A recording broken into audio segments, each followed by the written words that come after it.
कुछ बातें जो पिछले 25-26 दिनों का मेरा अनुभव रहा है मैं आपसे साझा करना चाहता हूं।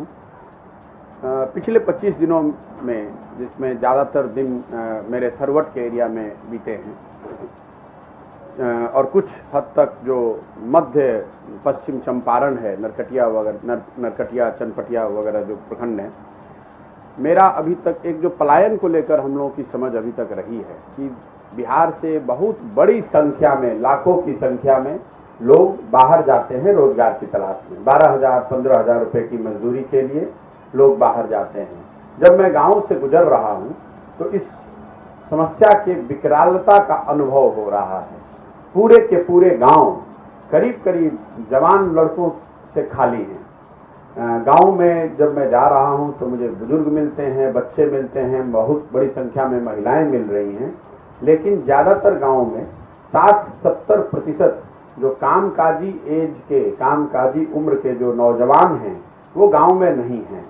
अगर आप गांव में पूछेंगे तो लोग बताएंगे कि वो लोग बाहर मजदूरी करने चले गए हैं।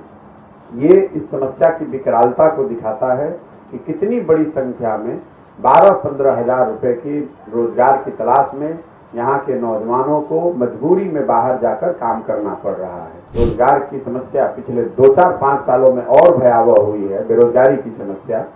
उसकी वजह लोगों ने बताया कि यहाँ जो बालू खनन और गिट्टी का जो काम होता था उस पर कंप्लीट प्रतिबंध लगने से बहुत लोगों का नुकसान हुआ। जिले में जो लोग इस व्यवसाय से, इस धंधे से जुड़े हुए थे, उनका नुकसान हुआ और हजारों की संख्या में ऐसे मजदूर जो इससे अपना रोजगार पाते थे, उन सबको अपने रोजी रोटी के तलाश में अपना गांव, अपना पंचायत, अपना घर छोड़कर बाहर जाना पड़ा। दूसरी समस्या लोगों ने बताई कि लॉकडाउन का जो असर, कोविड के बाद का जो असर है वो अभी तक सुधरा नहीं है पूरी तरीके से, और वो भी एक वजह है जिसकी वजह से लोगों के जो छोटे मोटे कारोबार थे वो बर्बाद हो गए या बहुत ज्यादा उनको धक्का लगा। उस वजह से भी कई लोगों को छोड़कर बाहर जाना पड़ा।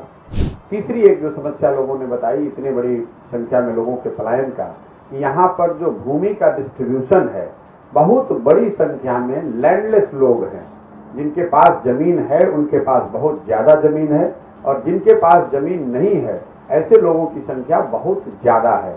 लोग ऐसा बता रहे हैं, मेरे पास इसका कोई प्रमाणिक आंकड़ा नहीं है, लेकिन गांव देहात से जब मैं गुजर रहा हूं तो लोग बता रहे हैं कि इस जिले में करीब 1 लाख लोग ऐसे हैं, 1 लाख से ज्यादा लोग ऐसे हैं जिनको सरकारी जमीनों का पट्टा दिया गया है, लेकिन आज तक, वर्षों पहले पट्टा देने के बावजूद आज तक सरकार उनको वो जमीन जिस पर वो खेती करके जीवन बसर कर सके वो जमीन नहीं दे पाई है। जो गरीबी है वो बहुत भयावह स्थिति में है।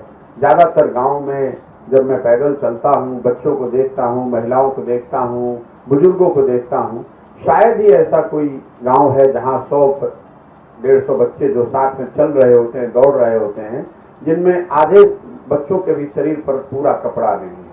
ये दिखाता है कि बच्चों में, यहाँ परिवारों की कितनी माली हालत, आर्थिक माली हालत कितनी खराब है।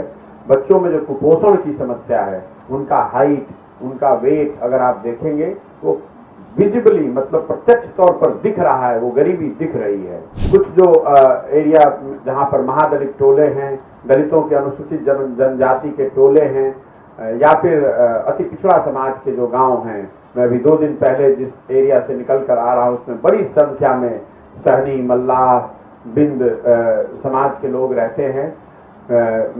ज्यादातर गांवों में कहीं पक्के का घर नहीं है।